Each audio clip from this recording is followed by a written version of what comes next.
You were rocking to James Brown groove, and when you were back there. What were your influences? Because you really seem to be getting into that. I grew up listening to like old classic R&B and rock and roll. My mother used to play like Gladys Knight and the Pips records and James Brown and Curtis Mayfield and Earth, Wind & Fire and all that kind of stuff. So that's what I came up on when I was... yeah. Free James Brown. Yeah. Yeah.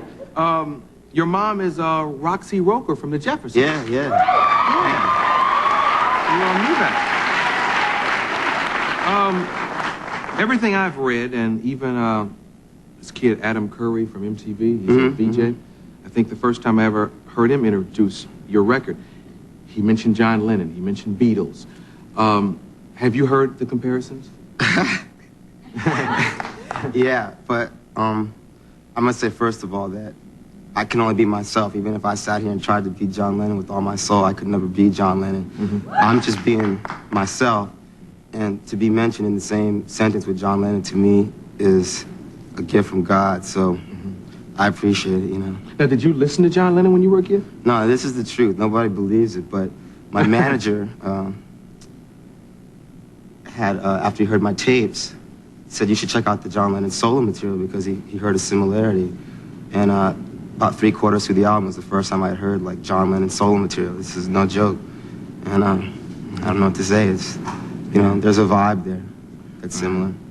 You were, you know, I have these questions in my mind, but I keep getting distracted by these pants, I tell you. If you want a pair of pants like this, where do you go? Man, I got these pants in St. Louis last week for like, you know, 40 cents, something. You know? And, I go to thrift shops, you know, all across the country, and I'm on tour. And I can get you one of these, man. Well, now I'm wondering, now what's the motivation? Is it... Come on, man. No. Come on, man. Okay, let me take this one off. Let me take this one off. I'm just trying to figure out now, do you go looking for something like this, or... Yeah. That's all right? That's cool. You got to let the room. Yes. Hello. Brothers and sisters join hands. You know, it's interesting. A coat like this, pants like that, this kind of music, and you were a choir boy when you were a kid? Yeah, I was in the California Boys Choir, as well as which really sounds strange, the Metropolitan Opera Company of New York when I was like 11 years old. My voice is still changing, I'm cracking. But, how old are you? I'm 25, yeah. So it was a good experience. I had 3 years of nothing but classical music. And, you know, I performed with Zubin Mehta and did records with Zubin Mehta and did like 13 different offers. It's kind of out, but it was really cool. It gave me a lot of discipline, which applies now, you know. Yes. The stuff Mama says you never believe, you know, paying dues and discipline, but she was right, man. Yeah. When Lisa was here, we talked to her about you briefly. I must say, she looked so fine on your show that night, man. She did. I gotta say it. She did. It's my wife, but she looked so good, man. Yeah, I almost wrote you a letter, man. She came out with the no shoes and everything. Yeah, it was very natural. Yeah.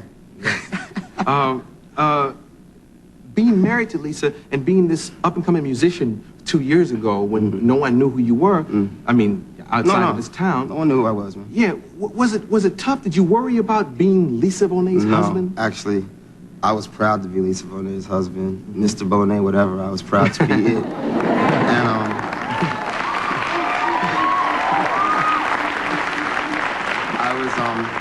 my mother always taught me, and back to my mother and my grandmother, who were the prime people. I know where you're coming from. Who taught me, you know, old-fashioned black mamas. And she taught me that I had to be secure with myself, you know, with or without the gig. You know, my mom did the Jeffersons for 12 seasons and scrubbed floors every Saturday, cooked me 3 meals a day, left notes on how to warm it up and the whole deal. And she taught me that I had to know Lenny Kravitz with or without the gig. If I'm sweeping floors, I have to be, you know, secure with myself. And I learned that. And, you know, when she I taught never had you a problem with you know, the Bonet thing, man.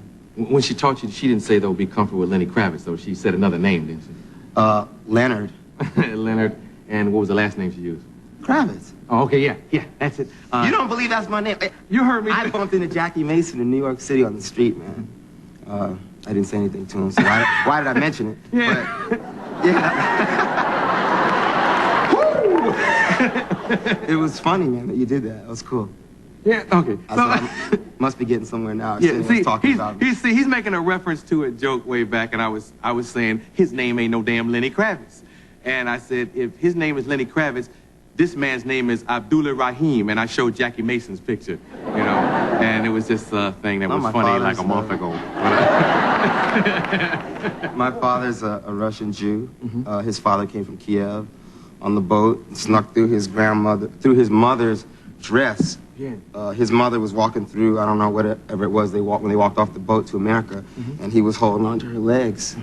So the other name that I first knew you as, in the Hollywood community, that was not a real name. No, that was bogus. Oh, okay. But it was my name for a minute. It was Romeo Blue, and it was kind of this name that I would put on tapes and stuff so people wouldn't know it was me. Also, to tell you the truth, I wasn't secure at that time. Being like 16 years old, coming up in music, I wasn't comfortable being Lenny Kravitz. It was just a weird thing for me. And I had this silly name, but then one day I woke up and it was time to be real, man. So, yeah. You know. Okay, Marla, I know we got to go because we're behind and we got to get another song out of you later. Yeah, man. But I want to know what Cab Driver is about.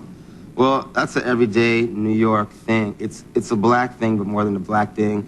It's a freak thing. It's a homosexual thing. It's a whatever. If you don't look right, you know, every day when the band and I come out of rehearsal. Or this coat could cause... Yeah, the coat, you know, that doesn't help. And the dreads. And I stand out and try and get a cab on 38th Street and 9th Avenue. And it's like, forget it. They go whizzing by. And one day I was late for the studio and like 12 cabs passed me up. You know, they'd stop and look at me and then pull up 2 feet and pick up, you know, a white woman, which is fine. But I was waiting first. And I just got tired of it, man. I just wrote this little song, Mr. Cab Driver, you know. More rock and roll from Lenny Kravitz and George Carlin next.